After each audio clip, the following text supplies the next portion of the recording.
Social media has really reshaped our lives. When you think of social media, you think of mostly your personal life being affected by it. You know, posting pictures of your friends, family, yourself on all of your blogs. But social media has actually changed the professional world as well. Companies really look to social media to find more information out about their potential employees as well as their current employees. Today we will be discussing a social media policy for a fashion company. Social media is used as an innovative tool for internal and external effectiveness. For a fashion company like Tommy Hilfiger, it's used to market their brands. Some of the most successful brands are successful because they're marketed super well. And in our market, in today's day and age, social media is the quintessential tool for that. So when you think about social media in the workplace, you can't really ban social media because that's what brings in all of the customers. So it's not really fair for the employees to have to completely cut that off of their lives while they're employees. I think it would actually do some harm to the company. But, you know, social media is a big monster, it could be. So you need to have strict guidelines when looking through a social media policy. In particular, you need to determine behavioral expectations. Some subjects can invite a flame war. Be careful when you're discussing things that are very controversial, such as politics and religion and sexuality. You know, we live in a big world, but in the fashion industry, it gets down to a smaller network. And if you're posting on the internet, it's there forever. So be careful what you post.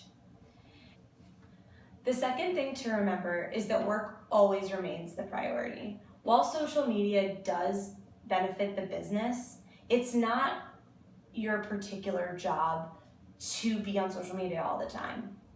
So for example, if you're working in a retail store and a customer comes in, but you're busy on your phone posting on social media, even if you are doing social media for the business, like you're posting a picture of your outfit or anything like that, that still doesn't market the brand well because you are the brand while you're their face-to-face interaction. So social media should be used as a supplement, not your entirety of your position.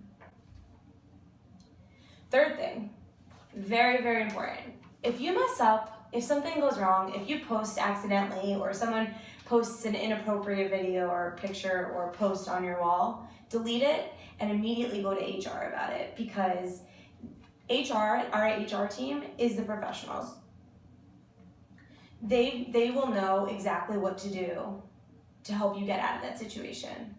But it's important to realize when things are wrong and what to do about it.